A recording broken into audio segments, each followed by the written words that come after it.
We are halfway through the season, coming up to the summer break. Has it exceeded what you had hoped for at the start of the year? The season so far has certainly exceeded our expectations because we started winter testing with some poor performances, and we slowly got to understand the car and bettered it. And then obviously, once the real racing started, we were right at the very front. But we were not always the quickest car. Ferrari had fantastic performances in Bahrain. Look how Leclerc is gaining on Vettel, passing Vettel, into the lead goes Charles Leclerc. The car broke down, Leclerc should have won. There's some frictions with the engine. Oh no, I hope not. Lewis Hamilton down towards the final corner, takes the lead of the Bahrain Grand Prix. In Baku they were very fast.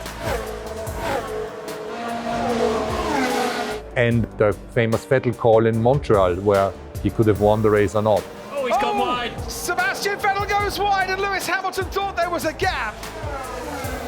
Sebastian Vettel takes the checkered flag, but Lewis Hamilton wins the Canadian Grand Prix. No, guys. No, not like that. Get in there, Lewis. Nice work, mate. That is not the way naturally I wanted to win, but that would have been past if it wasn't for the wall there, so. Sebastian Vettel taking the number 2 from where his car should be, putting it in front of Lewis Hamilton's car, and then putting the number 1 in the blank space where his car should be. So the statistics could have looked much worse for us than it actually does. And this is the reason why we are not taking our foot off the pedal. We believe we need to continue to push our performance level in order to win this championship, because our competition is not going to rest and watch us run away with it.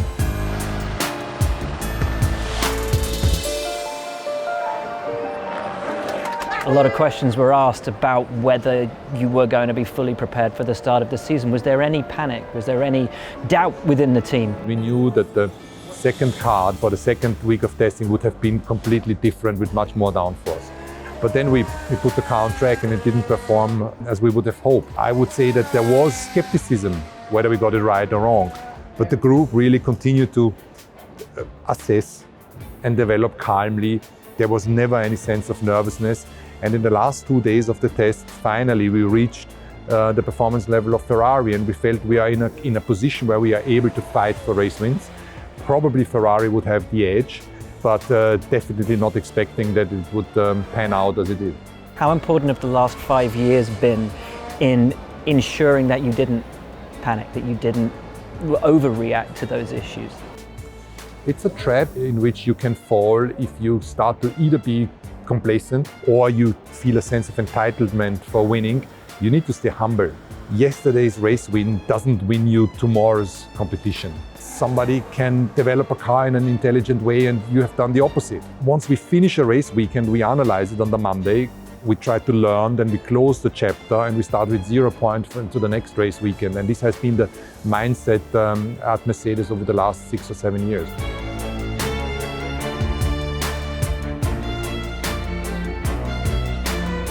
The focal point of your team is your drivers. Let's start with the world champion. What have you seen from him this year that is either a reflection on the Lewis you've known before or maybe something new from what you've seen? He's an integral part of the team and has developed as a racing driver, but even more spectacularly as a human being. When he joined from McLaren, it was for me like a raw diamond in a sense. You could see complications in his life and maybe lack of stability or understanding of what was needed, and all that disappeared through the Mercedes years. And every year he became a better Lewis, and knock on wood, in the last 2-3 years we've barely seen any mistakes, and if they happen, he's the first one to admit them, and that has contributed to our culture of being brutally honest with each other.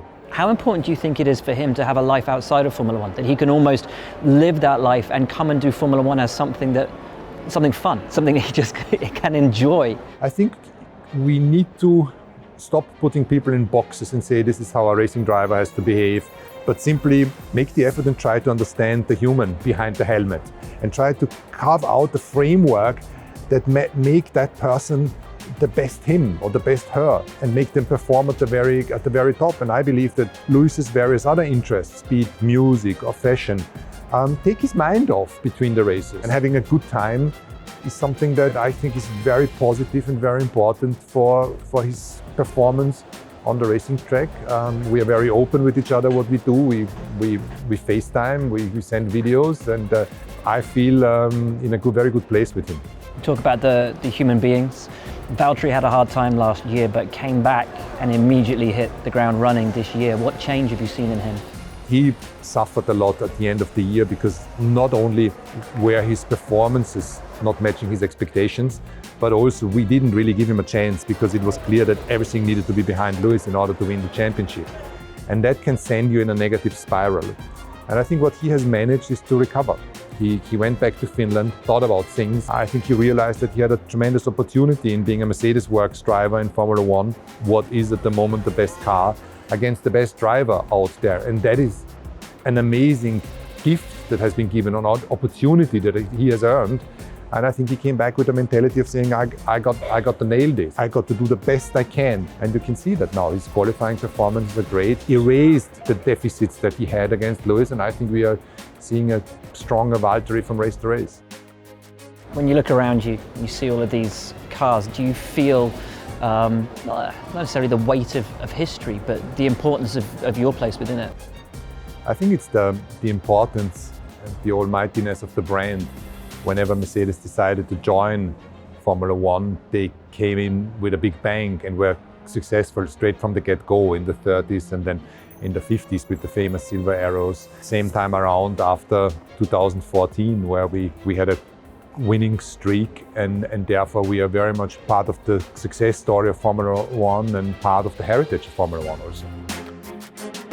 I feel the responsibility for what we do, because when you look at those iconic cars, it makes you think about the drivers that drove them, the engineers that built them, the directors that decided to take up the challenge. It just shows me that I have a baton that I carry, a responsibility that I carry for this very time that I am in charge, and one day I'm gonna hand it over to somebody else. And probably the most important point is gonna be to emphasize on the responsibility that he has in representing Mercedes in the motor racing scene.